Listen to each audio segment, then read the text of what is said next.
Hey guys, and happy Friday the 13th. Today we're gonna look at my Friday the 13th collection. Let's dig in.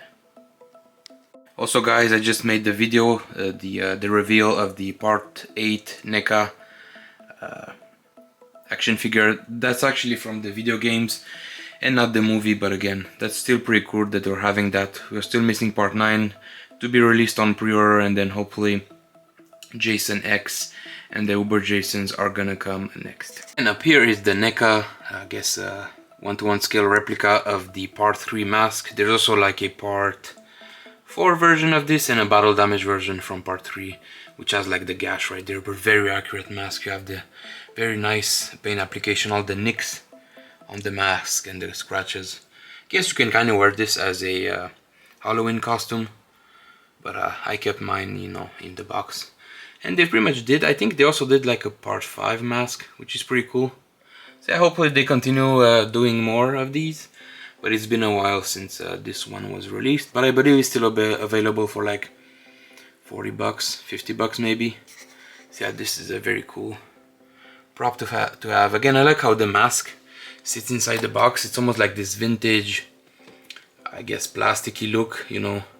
Almost like how NECA did their figures before in the blister, and McFarlane before them. So yeah, very nice. You have that. I think that's from the remake. I'm not sure why they chose that art. But again, very nice mask and accurate from part 3.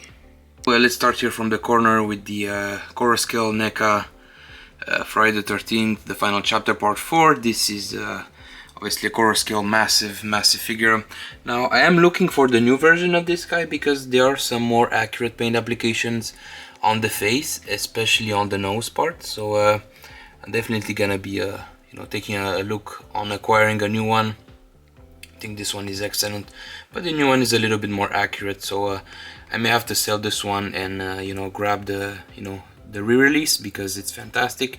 And down below here, as a present, a Christmas present, from my good buddy here, I got this mug, this Freddy vs. Jason mug. Pretty cool. Got the nice Jason graphic right there on the mug. Again, I kept this one in the package because I think the package is very nicely made. Again, I think that's the company who made this one, but again, it has the license. It's quite sad actually. It's quite difficult having new Jason products nowadays because essentially there's still the legal issues between Sean Cunningham and Victor Miller, the creators of the franchise. So hopefully that gets sorted because we definitely need more figures. And obviously this guy comes with a couple of accessories. I have right there the head sculpt right there, the late great Ted White who played Jason in part 4, the very big dude. And you have an axe, a machete right there, and a knife. Yeah, this thing is very cool, very nice proportions. The only thing is, they went a little bit too crazy with the weathering, especially down there. He kind of looks like he peed himself. It's a little bit too dark, but it is what it is. A very nice figure. I think this is oversized, but because this thing is pretty much like 19 inches tall, and usually Core Scales, they are about between 17.5, to 18.5, depending on how tall the character is. But this is pretty much the same size as their Predator, and it's labeled as a Core Scale, so clearly there's some misunderstanding there because Jason is not as tall as the Predator, obviously. Again, the actor was 6'4", 6'5" in part 4, Ted White, but again the Predator is supposed to be over 7 feet tall, so clearly there is an issue right there. And then moving on here into the 1 scale section, this is the Sideshow Jason from part 3. Obviously it's not labeled as part 3, but everybody knows this is from part 3. Again, this has been customized. I've got some new clothing for this guy, some new pants, and that I've dirtied up. Also has a one customs mask right there, which is very accurate to the movie. It has that kind of lip down below, as you can see right there. That Sideshow pretty much messed up. So again, it's very movie accurate to have the battle damage on the nose, and this one is removable, and he does have the Stan Winston kind of concept, a mask or a makeup, should I say, that was never used in the movie. But again, regardless, this is a pretty kick-ass hillbilly look right there. This is very good. I'm happy to have this one, but again, hopefully there's gonna be more one scale companies out there, even like third-party companies who don't have the rights. I'm very surprised that nobody's taking the dive in and do more Jason figures. It's very weird. I mean, other than NECA, I would love to see like Trick or Treat Studios maybe acquiring the license down the road and create some Jason figures, because they've done a really good job with their Michael Myers here, I think, and having more Jasons in general is gonna be cool. He is my favorite horror icon right out there, so that's pretty cool. And here into the physical media section, obviously I love to keep my horror movies here next to the figures, so I do have a couple of steelbooks right there. I do have a couple of documentaries. Obviously this one is probably the best documentary ever made by Jason, for Jason I mean. This is the Crystal Lake Memories. This is the complete history of Friday the 13th. This is essentially made, I think, in collaborations with the same people that made the book, Crystal Lake Memories, which is fantastic, but this one is a must. I believe this thing is like 7 hours long. It has a few discs here. It's very nice. It pretty much encompasses all of the Friday the 13th movies, all the way to the remake, 2009 remake. So this one is very awesome. I'm not sure how hard it is to get nowadays. And then I also have this one, To Hell and Back. This is pretty much like a Kane Hodder documentary. He talks about how he got bullied in school. He talks about how he got the burns and how he was cast to play Jason. So again, this is pretty cool. I think this one is pretty hard to acquire on Blu-ray, but obviously the documentary is available on YouTube for free, so that's pretty cool. And this one is pretty old. His name was Jason. Again, 2-disc set right there. It's pretty cool. This one is narrated by Tom Savini, so that's not too bad, but it's pretty cool. And also have some interviews with the actors, so this one is pretty cool. And then I do have some steelbooks of the individual releases, so part 3, part 2 and part 1. Again, nice steelbooks. This is regular Blu-rays. There's also a part 4 out there which I need to get. And then I do have some 4K movies from Arrow. Obviously this is the remake. Again, these are the limited editions, so you have the slipcovers, the posters, all the goodies. You have Jason X right there, which this one has a very nice artwork. You have the Uber Jason there in the regular look, I guess, from the beginning of the movie. These are very awesome, man. I really do like Arrow Video, what they're doing. And then there's Jason Goes to Hell. And that's pretty much the director's cut and the theatrical version, which is pretty cool. And then down below finally is the Scream Factory Blu-ray. This is the Friday the 13th collection from pretty much all the movies, including Freddy vs. Jason and the remake. But again, this thing is fantastic. The art right there. You have the part 7 Jason, part 4, part 8, 6, part 3. And this actually is that the Stan Winston look right there. That's pretty cool. Yeah, this thing is fantastic. I really miss what the Scream Factory was doing back in the day. Creating these badasses, very thick, sets. So it's a shame. And here you have another look at the set. This is pretty much all the movies. They all have individual covers, cases I mean. Some of them have, reversible covers, which is pretty much like the, the posters of the movie. And then you do have a booklet right there, and then a bonus case right there that have two extra discs. So a lot of documentaries and stuff, but I really do like this one. Hopefully somebody is gonna make a 4K set out of these. I'm not sure if Scream Factory still has the license to these.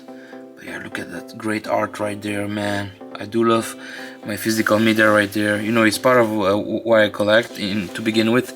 As a kid watching these movies, and now obviously getting some props and whatnot. It's very cool. And then obviously I have pretty much all the NECA figures, the ultimate versions that we got so far, minus the video game versions and some of the repaints. This is pretty much all the Friday the 13th figures again, starting with Pamela Voorhees here. Again, I love these. I made a separate video about these. If you wanna check that out on my channel, it's available. Again, I like the movie poster for everyone. Here's part 2. Again, very nice artwork right there. And part 3. Part 3, actually, what's cool about this one is it has a holographic, like, you know, reflective cover right there. Also this one, the reissue has like a white part right there where the t-shirt is. As you can see, this one is unpainted. Very nice hockey mask with this one. Again, what's a shame about the Nuri I guess announced part 8 is that one is not an ultimate figure per se, because it comes with a removable mask, and then you do have like the fire axe, but that's pretty much it. So what I like about these ultimate versions is you have multiple head sculpts and a lot of weapons. So again, you have the part 4 right there, part 6, why should I say part 5? These are 2 versions. There's like an imposter look, which is pretty much like a it's the same as the part 4, same body, but you have some different head sculpts right there, which is cool. Then part 5, that's pretty much the imposter Roy. Then you have Jason Lives. Part 7, which is my favorite look, obviously, the first time Kane Hodder played Jason. Right. And here's one of my favorites, obviously, part 7. And what I like about this is obviously you have the movie posters on every box, but inside, look at the details on this one. Fantastic figure. Again, the chevron should have been black on the mask, but everything else, you have the ripped clothes, you have the rib cage inside, all the nasty bits from the skin, a cracked mask right there, just like in the movie. Awesome, awesome. I think Kane Hodder actually was suggesting to the director to use this kind of weapon right there.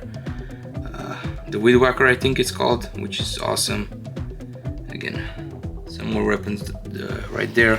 But yeah, fantastic, obviously, figure right there. And what I like about these, you have those hooks right there. So again, you can pretty much hook them on a wall, just pretty much like what I did with the Michael Myers figures. But yeah, these are very fragile, unfortunately. When I moved here, some of these actually, you know, got nicked, even though they were protected in the box. So be very careful with these, they're pretty fragile.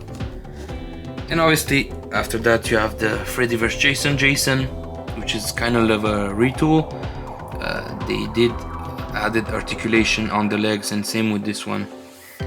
So it's pretty cool. Again, this one is pretty big. I think it's the tallest Jason, figure wise. And again, it's a shame that Kane Hodder didn't get to play Jason in the Freddy vs. Jason.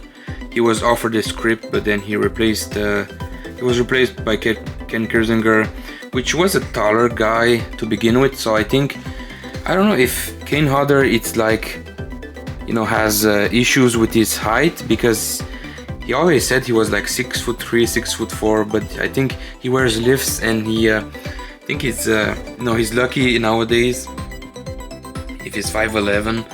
So he took it pretty hard that he wasn't cast in Freddy vs. Jason, because he was there was an interview recently where he pretty much said, oh, you know, Ken is pretty much 2 inches taller than me. Although we all know, you know, Kane Hodder, as great of an actor he is, especially when he played Victor Crowley in Hatchet, he's not that of a big guy. You know, maybe he was back in the day, but he always wear boots and elevator shoes to bump his height. But again, doesn't really matter. He's still the best actor to play Jason, in my opinion. And finally, here, my last, I guess, collectible of the Friday the 13th universe is the Crystal Lake Memories here book, which is very nice, very thick book.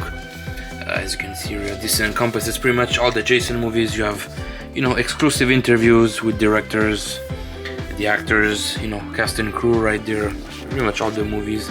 But there's a lot of great pictures in here, a lot of information on each movie, pretty much from number 1 until the remake, and do have some great artwork here. As you can see, this is a good example of a Jason Takes Manhattan. You have like some posters right there that they made. Obviously, one of them is too gory, so they went back. Such a great book, man.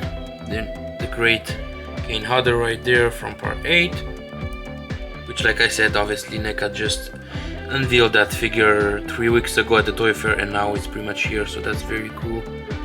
See right there, obviously part 7, my favorite look. So yeah, man, this book is still available, which is cool. So again, for 40-50 bucks, this thing is a must. So As usual guys, thanks for watching. Make sure to give me a like, subscribe to the channel, it's gonna help a lot. And let me know in the comments below what's your favorite Jason movie out there. Are you excited about the upcoming new movies, video games and whatnot, merchandise? Hopefully there's gonna be more action figures, especially in 1/6 scale, because that Sideshow Jason is quite old. We need definitely more figures right there, especially a part 7 would be sick, having like a, you know, sculpted body underneath, or maybe like a rubberized body, and then you have some clothing on top. That would be amazing. So yeah, thanks for watching guys, happy Friday the 13th, and see you soon on the next video. Take care guys, have a great day, bye bye.